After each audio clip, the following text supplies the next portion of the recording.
My guest today is Anuj Gosalia, who is a writer, an entrepreneur, and an old friend. We first met at a Mumbai cafe back in 2016 for breakfast after I sent him a cold email, and we've both been building creative products ever since. He's the founder and CEO of Terribly Tiny Tales, a storytelling company that reaches over 20 million people every week. He thinks a lot about content, creators, communities, and alliteration, apparently. Anuj was one of the first people I reached out to when starting this podcast, and I've always been curious about his creative thinking process, so I can't wait for this conversation. Anuj, welcome to Think Inspired. All right, Anuj, welcome, man. Thank you. Kick to be here. To do this. Yeah, we've been wanting to do this for a while. I can't wait to ask you some of these questions. So why don't we get straight into it, right? With a big one. So, what does inspiration mean to you? So, I think of inspiration really as a portal to ideas, thoughts. It allows this free canvas, this wide ocean to swim into, and you don't get this often in the day or even in weeks. And you're really craving or seeking, and we'll talk a lot about that in as we move forward. But I really hungrily look for that portal in my day, so that you can coexist with what you're doing, but there's still that layer of ideas, thoughts, and so in a sense, you can think of it as a springboard or a trampoline for your imagination. That's how I see it. Inspiration as a springboard for your imagination. That's what it is.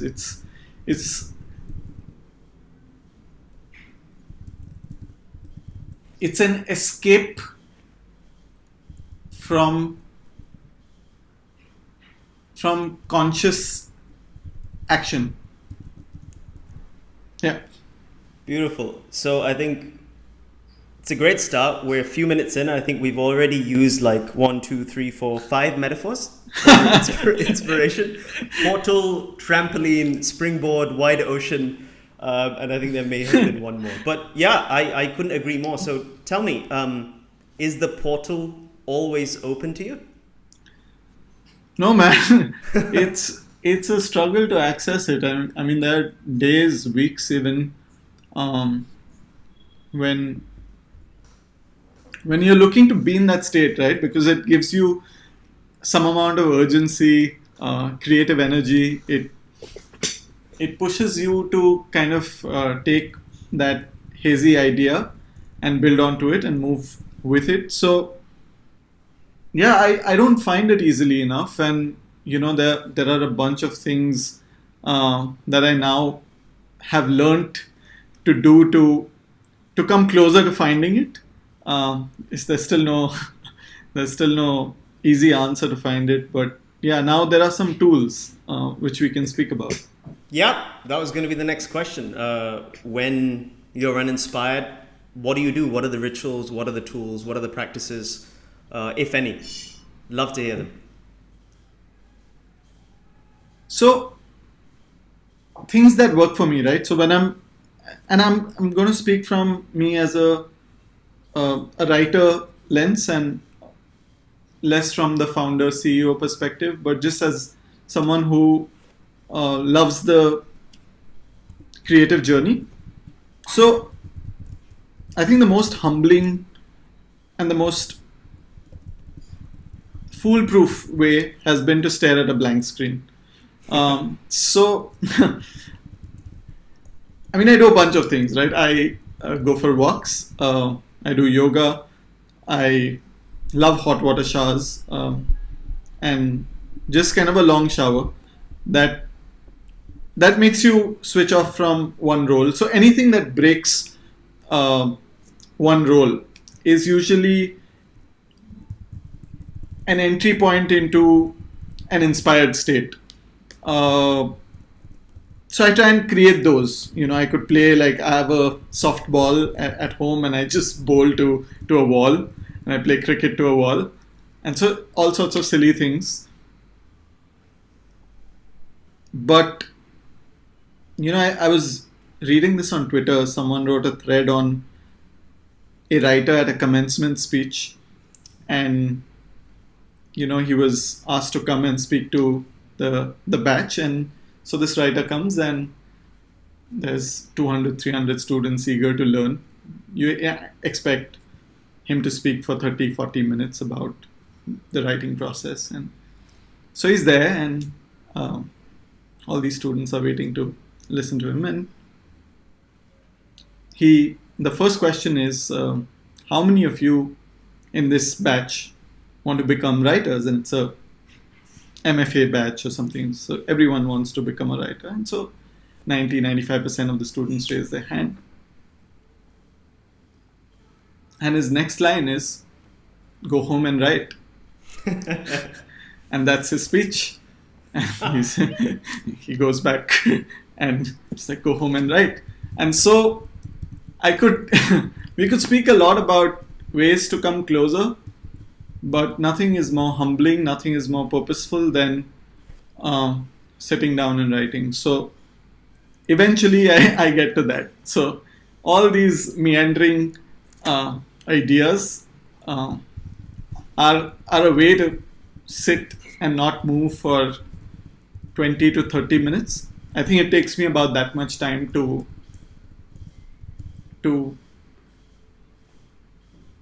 let go of shame, to let go of all the negative or limiting ideas that don't let me write, right? So we're all essentially scared. And so inspiration is really also a way to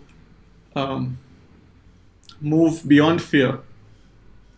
And so, eventually you want to move beyond fear. And so 30 minutes is what it takes for me to say, okay, now I'm going to write something really awful, but I'm okay with it.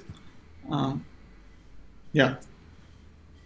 feel like that should be the title of your autobiography, right? How to move beyond fear in 30 minutes. It's like, that's really visceral. So many interesting threads I really want to tug on, and the first is one of the first things that you actually said that I personally want to know more about, because I think it's something that both of us experience. So you mentioned that you're going to answer this question from the lens of a writer, right? Not the lens of a founder, an entrepreneur, a CEO. So I'd love to hear a little bit more about that conflict, if you will. Why you chose first to actually answer from the lens of the writer, and then how would you answer that question from the lens of a founder or a CEO, right? Because again, both of us are building products and companies. Both of us also love to write. Yeah. And I find, and I'm sure you've experienced as well, there's a real tension between the two sometimes, because as a founder, you're always like just busy being busy, right? And it's like, that's almost the worst creative state to be in, because you're just not like witnessing, you're not observing the world at all. You're just like lost in your head or lost in the future. So yeah, I'd love to hear your take on this.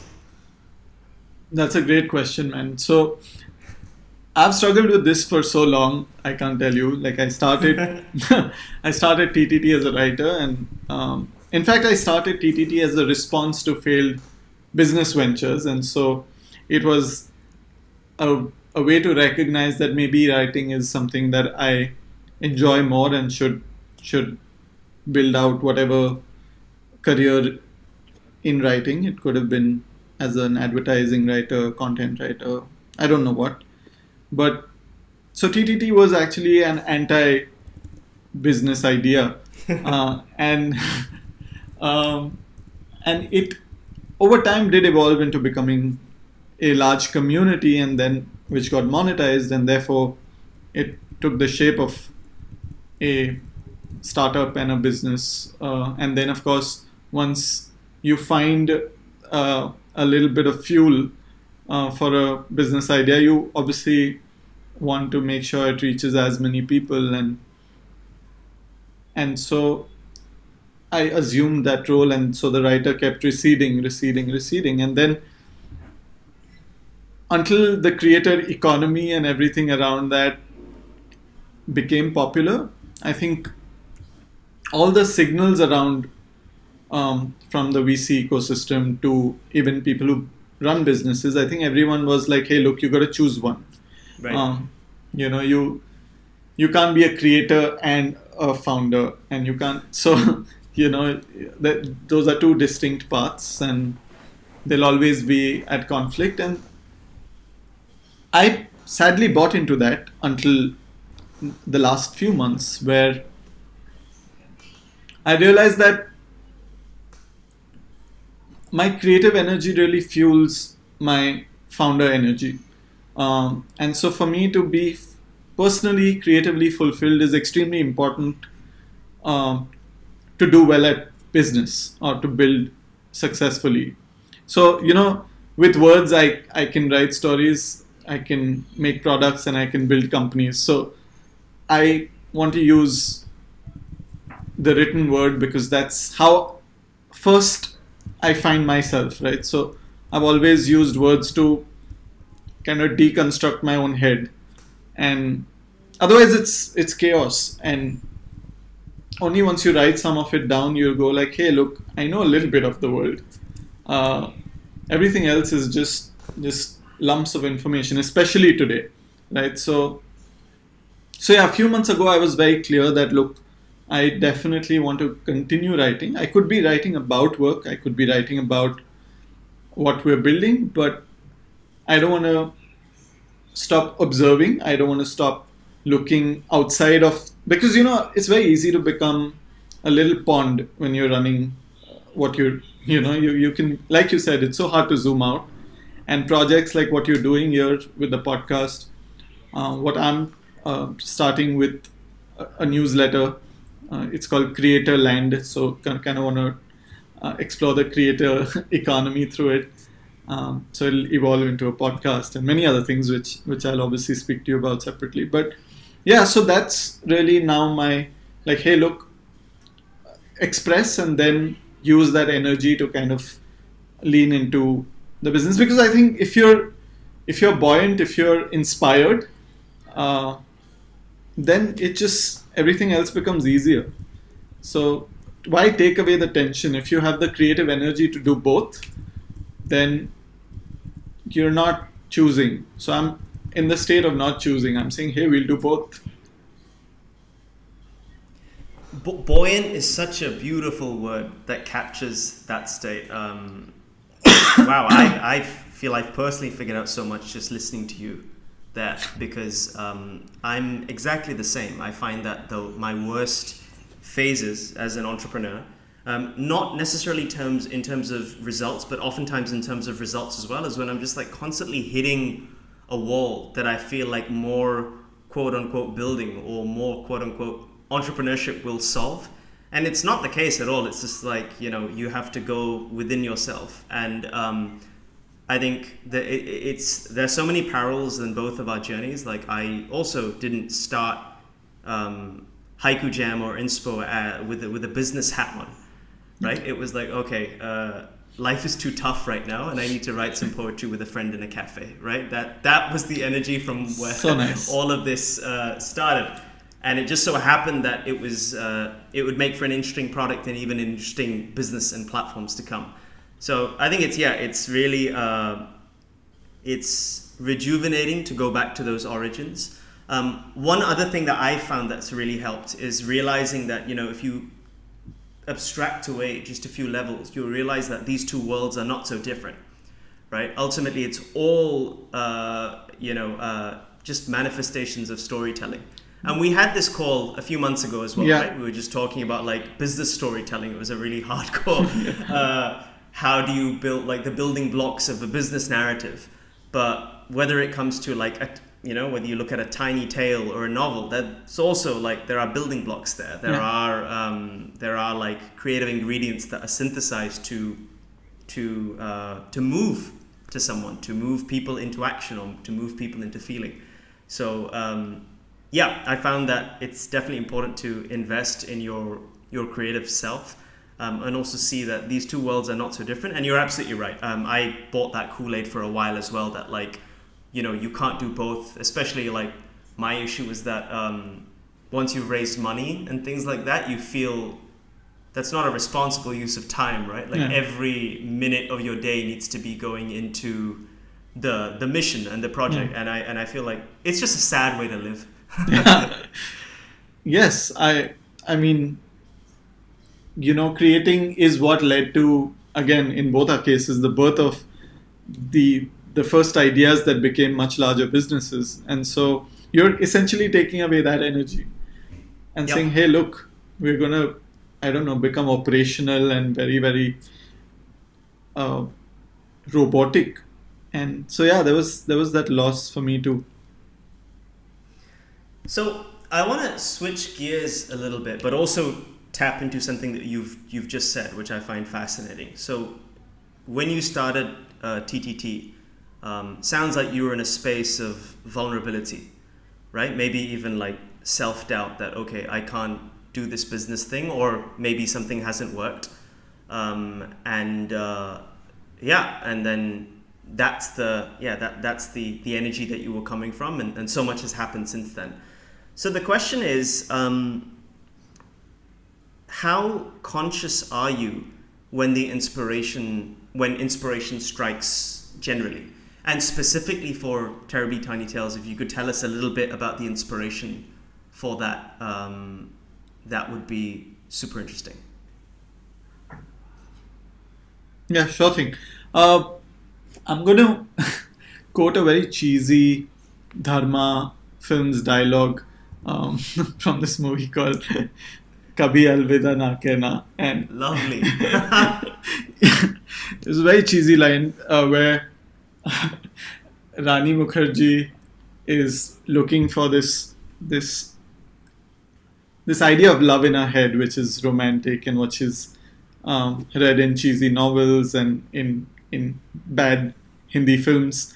And so she's grown up with that idea of love, and she's getting married to a childhood friend who's very kind and nice, but is not that idea of love. And so she's asking Shah Rukh Khan if you made the same choices in life, and do we eventually just settle? And so Shah Rukh Khan says, for love, but as true for inspiration, I think, nahi dhundoge to nahi milega. And I was like, I mean, I was in my early 20s, and just translate that for people who don't speak Hindi, who will listen to this. Yeah, so if you don't seek it, you won't find it. Right. And that's true of inspiration. I mean, I've had months of being dull and drab, and the only explanation is I haven't looked for it, because it's easy to exist, not be alive, but to exist in an uninspired state. And yeah, so I've now learned that you need to seek. And so you need to, and what does seeking mean? It really means you're more observant, you're thinking about the things you want to speak about, right? So each one of us has areas of interest, passions, memories, stories we want to tell. And if they're on the top of our mind, and if you're kind of conscious about what we want to say, you'll see a tweet and it'll inspire something. You'll see something on YouTube and it'll inspire you to say and not just passively consume. And then therefore tools become valuable, right? So you're not just then watching a YouTube video and forgetting about it, but you're making a note, and so journaling becomes valuable, making notes becomes valuable. Inspo, is again valuable, because for so long, my relationship with creativity was everything must emanate from my head, Yeah.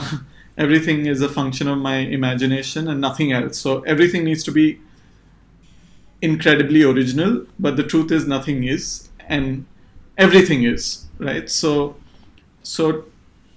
now I'm very curious and hungry to, in fact, not be original, but to learn from ideas, and get all sorts of tools that help my writing. So yeah, that's on your first question, which is how do you seek or look for inspiration, and is it easy to catch it? Yeah, it's not, but you can if you look hard enough. And on the TTT journey, that was interesting because I was running an advertising content agency on the side, and that was something which wasn't very fulfilling. Of course, I needed to do it for the money, but I wanted to tell the stories that I cared for, and again, I was very open and vulnerable and very grateful for the internet because it is an incredible way to get discovered, and I'm born and I live on the internet. I absolutely love the internet. And so I noticed earlier today when I was stalking you on Twitter, I think it's your location, right? It is my location. Internet. So yeah, I changed it from Mumbai to internet recently because I've spent so many hours on the internet. So yeah, I was just like, hey, look, I've got some 4,000 Facebook friends and some people on Twitter, and if I can write stuff and get feedback, then it's a great way to express. So it was really an adaptation of the blog. But what was interesting and what I learned while writing was each time I wrote, and it was a crude A/B test, right? Each time I wrote something really long and full of my own miseries and details, people didn't care about it. Right. And that's the harsh truth of writing, which is eventually you need to care for the reader.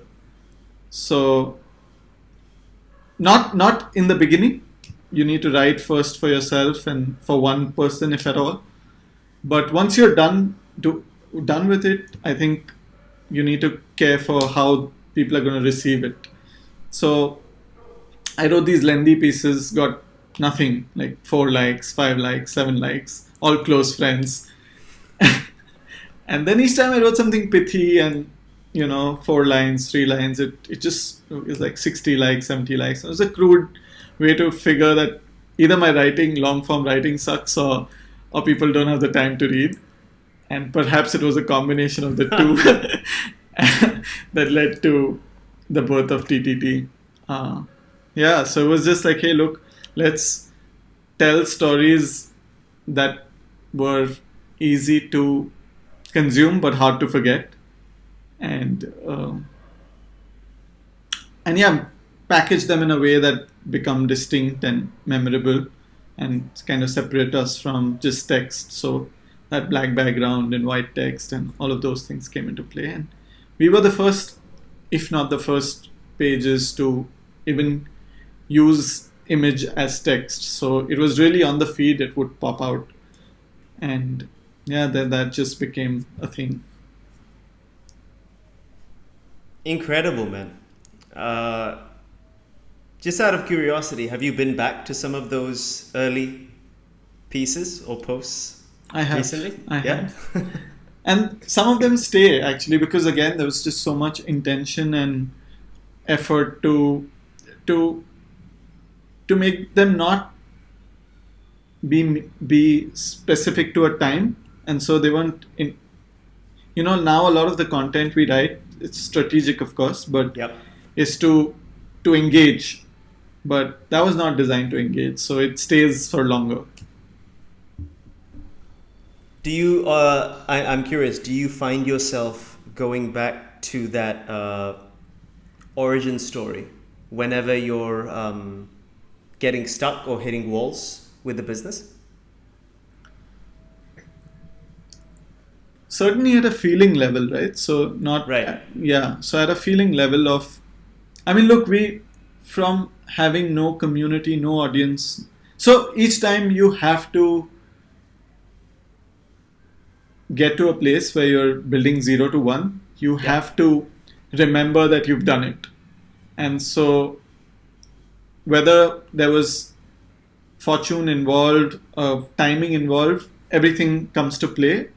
But you definitely did put in the work, and you did try many things to get to that lift, organic lift. So it also didn't happen immediately. It's not like I put out one story and it blew up. I put out 50, 60 long format posts, all kinds of writing. Something stuck, something didn't.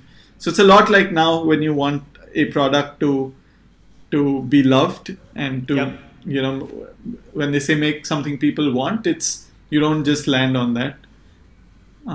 It takes a lot of time, pivots, effort. Now, of course, the teams are larger, so everyone needs to be prepared for the 0 to 1 iterations, which is harder because now the disappointment is not yours alone. You can be okay with it and make the changes very quickly, but you need to also account for everyone else's disappointment and then say, hey, look, this isn't working, but we'll do this and something will stick. Beautiful. You said something earlier in your answer that really resonated with me, and you said it so fleetingly and beautifully that I almost couldn't concentrate on everything that you said after that point. But so there's just this notion of being a seeker, right? And the fact that you almost have to create permission for yourself, and you almost have to cultivate the right conditions for inspiration to strike. And you talked about how there's a distinction between existing and being alive, and most of us are just existing, and therefore we're not even tuned at the right frequency to respond to something incredible or even something mundane for that matter, because something mundane or something that's just every day can still inspire a lot of fresh perspective and thought.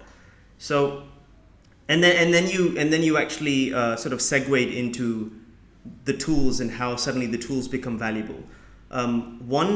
Something that the team and I have been thinking a lot about, and actually has fed a lot of the has been a lot of the inspiration for Inspo itself, is how most of the tools on the internet are designed not necessarily for seeking, right, but rather for searching. And those are such two different behaviors, mental states, philosophies for that matter.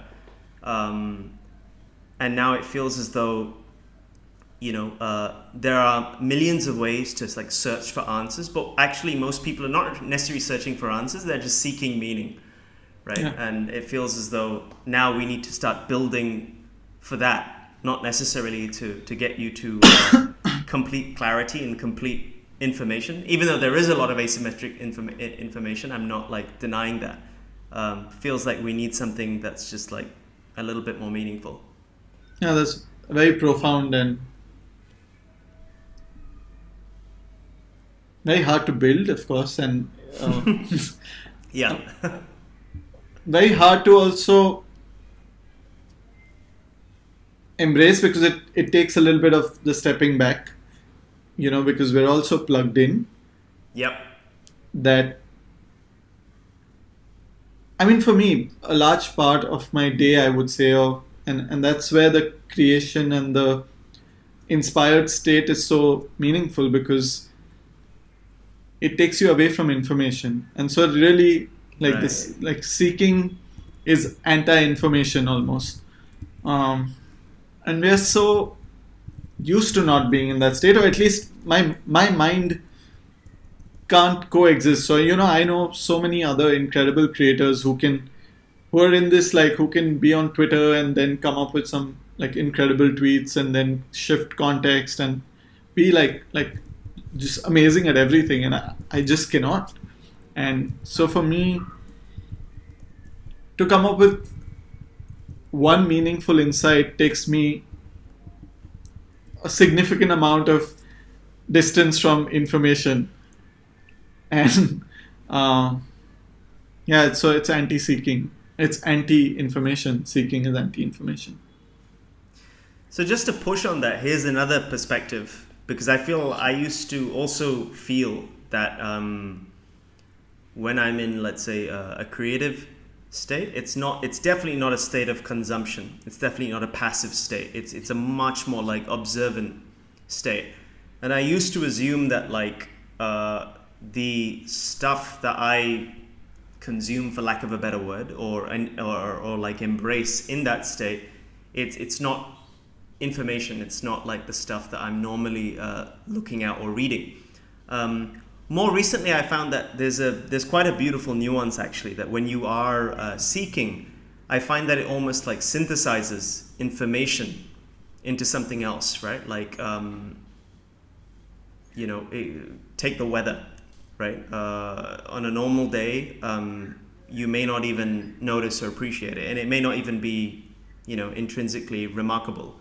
And yet, when you are in the, when you adopt like a seeker's mindset, suddenly you're seeing from a completely different lens, right? Yeah, no. What I meant by anti-information is really the numbness that you experience with too much information. So, Right. so in fact, I'm pro input. So it's not like you don't need input when you're seeking or creating, but one is the state that you need to activate, and second is then the context, right? Which is hey, look, can I be on Twitter, but hey, I'm seeking this, and therefore you're going to be more intentional with the information. Is where what I meant by anti-information, which is really like don't snort tweets. No, I totally hear you. I find that like, of course, we all have like a finite amount of energy, right? And I also feel it's easy to, we always just assume that people online have got it more figured out than us, right? So I am skeptical of the whole Twitter franchise. Like, I think it's an amazing tool and I love to use it. Yeah. But I just can't understand how can you do really like Deep work. meaningful work being plugged in to this all the time. And this brings me to like another kind of like semi whimsical thought, but I think one of the challenge with tools is that like they really only they're just reflecting one dimension of life, right? As much as like, and I know I'm guilty of this, building stuff and you have a really lofty mission statement, right? And you're saying almost like utopian in your dream about something. But the reality is like, people should not be spending 4 or 5 hours a day on your website, right? Or even an hour on your website. Like, it's not actually required. It's probably not required for the work. It's also just not required for human happiness. So I feel like alongside, building tools for seekers, it's also a case of just like maybe just being a little bit more intentional in the marketing and the messaging and the overall packaging of that tool, that look, this doesn't solve all of the world's problems and you really should take a walk and plug up, just log out for a few hours. Yeah, I mean, which is why the internet pre-social media was incredible, because it felt like a walk in the park and it felt like you were stumbling upon, when stumble upon was the thing. You were you were stumbling upon all sorts of niches, all sorts of like really weird things which definitely expanded my mind, and it just introduced me to so many subcultures, and also acceptance, right? Like just you're more open to the world if you learn more about the world. And so I think that therefore the need for a new kind of internet, and which I sorely miss as an internet addict almost, because this is uh, unhealthy and devolves very quickly into one kind of echo chamber very quickly, right? Because it's everyone's fast adapters of Twitter Yep. threads, and so now you all you got is I met this person, and here's 5 things I learned from him, and boom, that's it. And so all of your feed looks like that, and everyone's growth hacking. So we've become very like meme, like we're memeing each other, whatever you call Yeah. that. So um, to be popular, and it's all sorts of fascinating if you can zoom out, but um, can be better. Yeah, I feel like 100%. I feel a lot of just, mimetic behavior online. And sometimes I feel the worst part is that it's really aspirational, right? Not just that it exists, but that's the almost the Yeah. cultural standard. Yeah. And yeah, it's a optimization game that billions of people are playing, right? You talked about yourself as well, right? Like you were running those sort of very early A/B tests in your head, Yeah.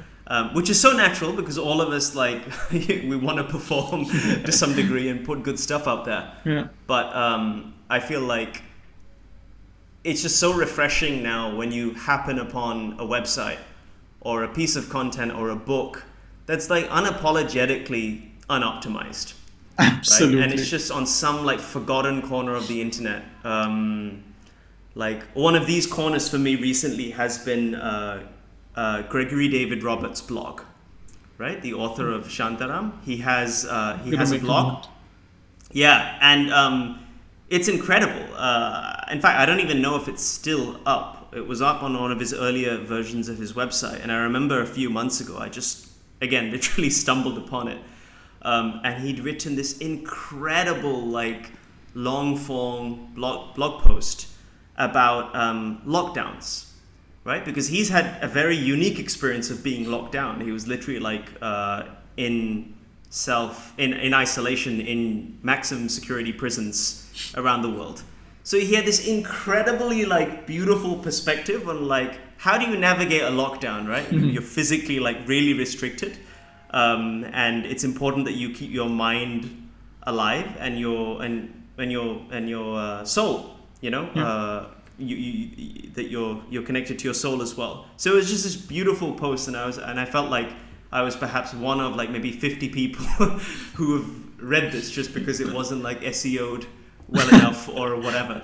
So yeah, I hear you, man. So moving from the internet to a slightly different context, right? So we're both in Mumbai right now, in sort of this weird lockdown. There've been a number of lockdowns. Yeah. And I'm curious, how has your like process for getting inspiration changed over this horrible pandemic that we've all seen, if at all? I think one thing that has been extremely beneficial for me, and it's been a reminder, and for the kind of person I am, I really value routine, and a pre-COVID life really changed that, because there's all sorts of social dues that you never questioned being a part of, including meetings. So 2020 especially was incredible because I just lived like the same day for days, and it made me really happy. Contrary to Wow. what was happening outside, I was, it was like, hey, look, this is really good for my health and for my mind. And of course, you get affected by information and stories of pain, but I was much stronger. Even as an organization and as a leader, I think we were better, and we are also stronger now. I mean, of course, you miss being with people, and we want to enable that when we can safely. But we're also very good remotely. as an organization and also me personally. I think the routine really helps me show up to certain things that are extremely meaningful to me, like workouts, um, like walks, things I could just not imagine. Like I'd be in office till 9 p.m., 8:30. There's no way I was walking in the park at 6 p.m. for half an hour. I just never thought that would happen in my life. Yep. So yeah, those things have certainly. So one is that. Second is, I mean, of course, I'm talking not just from a creative point of view, but from an inspired and ambition point of view. I think when you recognize that your life is short and you feel it more closely, Yeah. I think it's definitely made me hungrier and more ambitious. So I think again, pre-pandemic, pre-COVID, I was on some kind of autopilot where again you're running a profitable business. You don't need to grow beyond. You don't need it, but the want had kind of dissipated because it was comfortable, Right. and so it was very meaningful in many ways. Yeah. Wonderful. I love how How conscious how you are how about how the way about that you? you live. How about you? I'm curious to know how you've been. It's a, it's a great question actually. I feel I really miss people.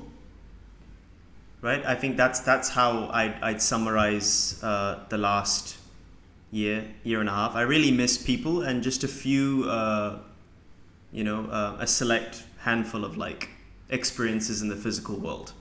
Right.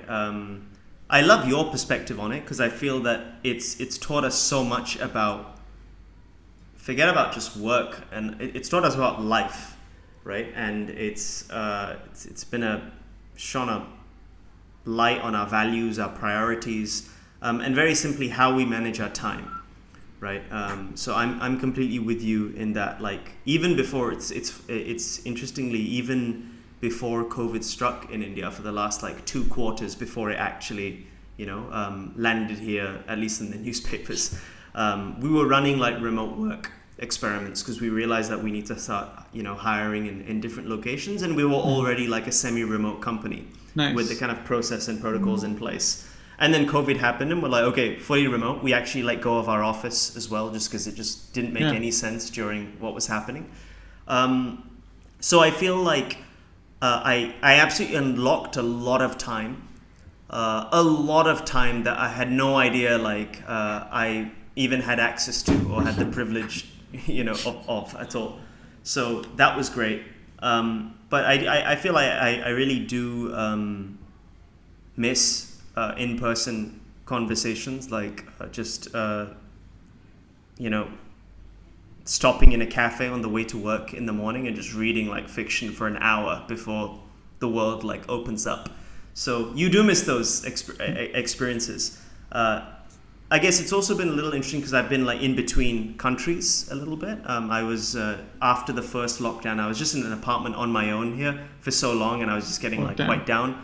I went back to my little hometown in the UK where my parents and my brother was. So then I went back there, and I was trying to come back like after like 2-3 months and flight issues and all of that. And then my mother got like quite ill at the end of the year, so that meant I was kind of like stuck between time zones, people, and I feel like I've timed the whole thing horribly as well. I just went from one place to another just as like when a lockdown was starting. Oh damn! So, a week after I landed in the UK, like lockdowns were announced. I thought, oh come on, right? Sorry, I've just been like talking about myself. I've not even answered the question. How is getting inspiration changed? So I feel like I've been getting a lot more inspiration through sort of those daily rituals that you've cultivated just through self-discipline and those physical constraints enforced upon you that you can't go anywhere. You have all this time. right? And it's up to you what you do in it. So I find that meditation, yoga, like even morning pages for me as well has been like incredible to do that on like a recurring and regular basis.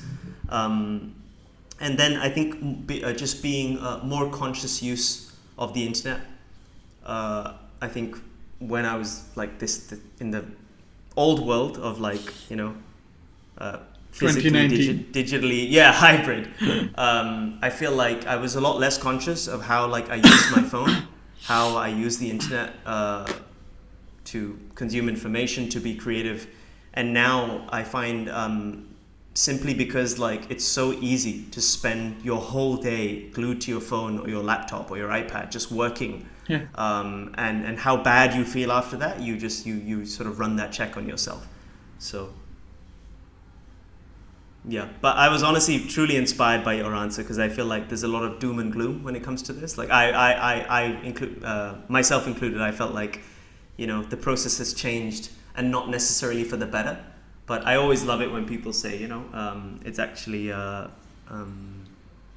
it's changed in a positive light. There was another guest, Marie, who I think a few episodes ago, she talked about how like she just started using the internet again more consciously, and reaching out to people, right? Reaching out to people who were not in her city, who she otherwise would never have access to, and getting on Zoom calls and just having like brainstorms and discussions. Nice. And I think that's wonderful as well, right? That's just like a great way of being connected and just infusing your life with a little bit more serendipity. So, want to try something fun with you, man. We do this at the end of like every episode. I gave you a little bit of a heads up, but I don't think you really know what's coming. No, I have no idea. So just before the chat, I searched on Inspo, one of your favorite topics, rain, which is incidentally one of my favorites as well. So I'm really excited for this. And I saved just a couple of pieces of like AI inspiration that resonated with me. So I'm just going to share them with you one by one, and I'd love for you just to, share any top of mind response or thought or rumination, whatever. Please don't feel the pressure to say anything. You can be silent as well. Let's just jam. Yeah, let's do this. Cool. So the first is a relatively simple but profound GPT-3 powered question. And in fact, there were two questions that I found. I'm going to ask both of them to you. So the first is, what does rain mean to you? And the second was, what does rain mean to Mumbai? Oh, the second one's much harder. Okay, so I've got a slightly romanticized version of the answer, which is, for the longest time, rains are the metaphor for rain is tears and in a sense sadness. And when I look at the rains from this place of a safe apartment and a reasonably good view, I think I look at how beautiful the rains are, and so therefore the normalizing of tears. So for me, I immediately run towards my own experience with sadness and crying, which has been conditioned to be like, you can't cry. And so I've spent so many years trying to not cry. And and so Wow. When you look at the rains and sometimes with all its gusto and fury, you're like, hey, look, it's sadness and tears, and this waterfall is beautiful and comes every year and without fail, and it's okay. It's kind of appreciate it, celebrate it, Um, And I guess it also camouflages your tears, right? it does. So yeah, I mean that kind of. I've thought about that sometimes. So that's the rains for me. The rains for Bombay, man. I always, uh, so the reverse reaction is true for me, which is everyone puts up these beautiful photos on Instagram, and I'm like, fuck no, like this is beautiful because you're at your fucking home. Yeah. And for me, like Bombay rains just feel like, man, people are not going to go out and shop, people are not going to go and travel, and people are not going to work. And I just equate it with a loss of productivity. You know, people's homes start leaking, the shanties and the slums, they have a really rough time in the rains. And so for me, Mumbai rains are over romanticized. So it's like, guys, get out of your homes, see how brutal it is. It's a shit show. So yeah, I now feel really bad when it rains really, like, mercilessly, because it's, and again, I went in the lockdown last year to serve food in May and June, and so I served 1,500 meals, and I kind of crowdsourced the money and got a restaurant to make these, and I went, and again that was so humbling because again, of these, you've lived all your life in India, you've seen poverty, but again, such a reminder of like such a proximate reminder of how hard people's lives are, and there's nothing you can do to nothing you'll do is enough. So yeah, now I'm I'm always like, hey, please stop raining. So I think I may be connecting a dot here, but I may be doing so completely inaccurately.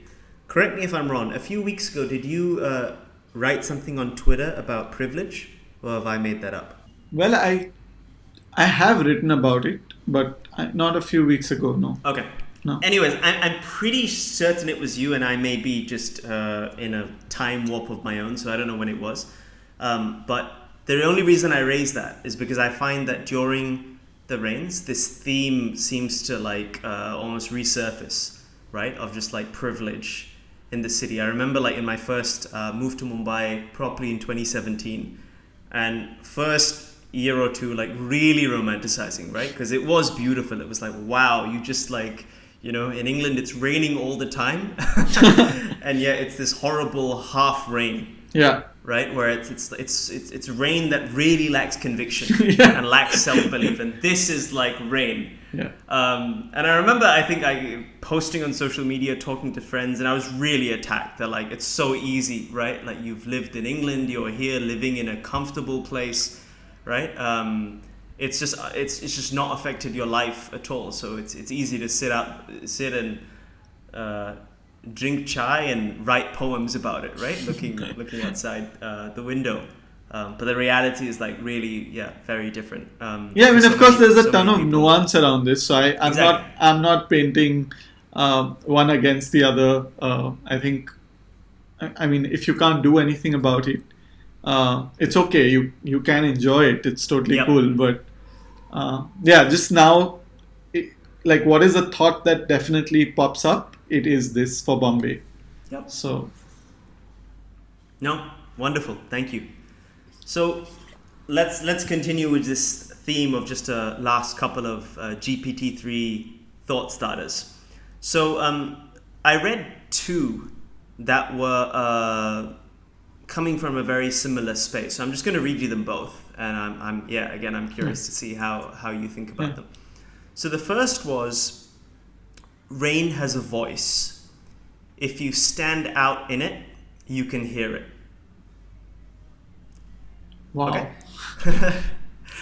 And the next one, and these were literally right next to each other as well, which I thought was that intentional by the algorithm? Because sometimes you just never know. But this next one was, rain is like a shout. It comes out of nowhere hits you hard and then it's gone. Wow. Yeah, the GPT-3 could write some TTTs for sure. I was just going to say. I mean, I would love for it to, for us to do like this.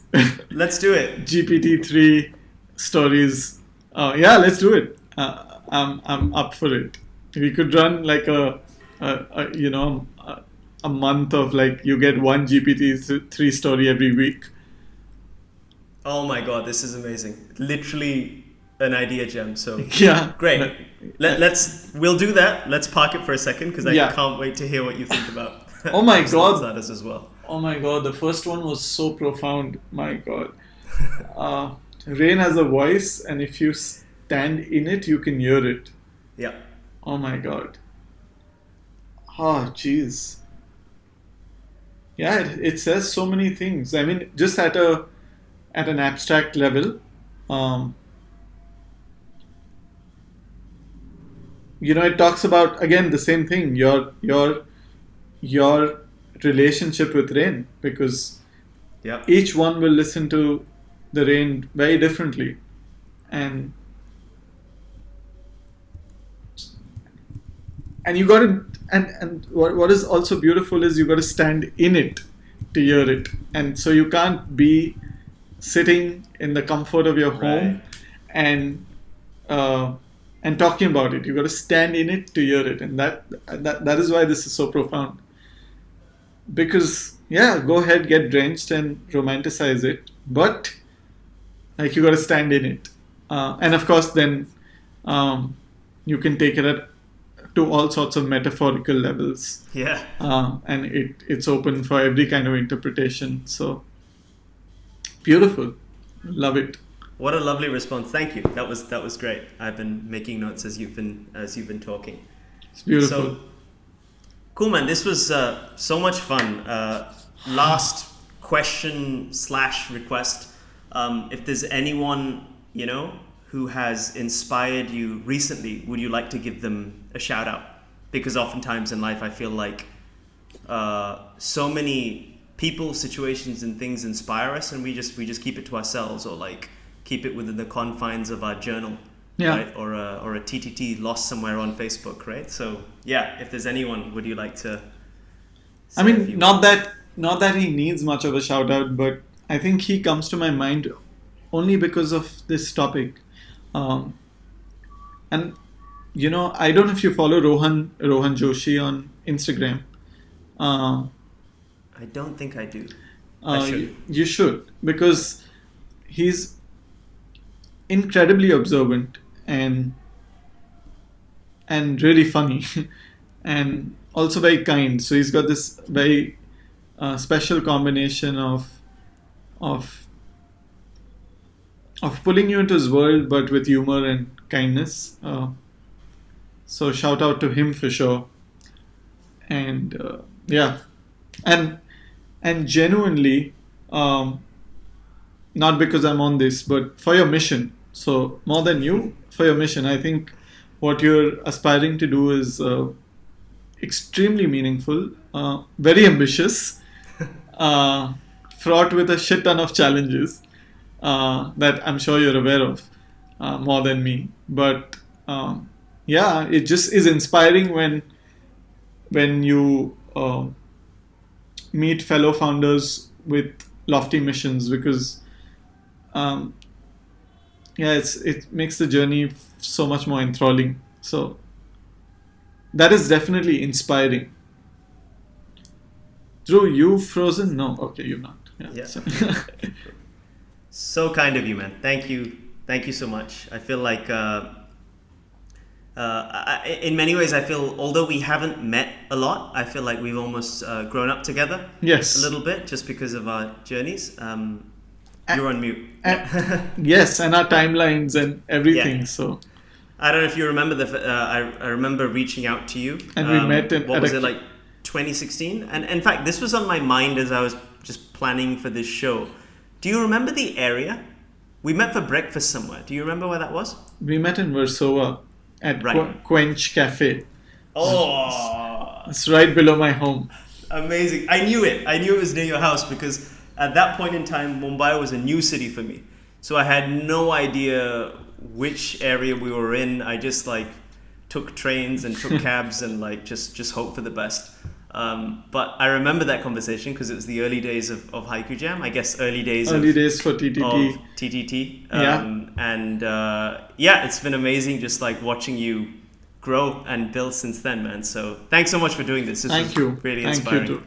I loved it. Absolutely. Thanks so much, buddy. Thanks. All right. Cheers.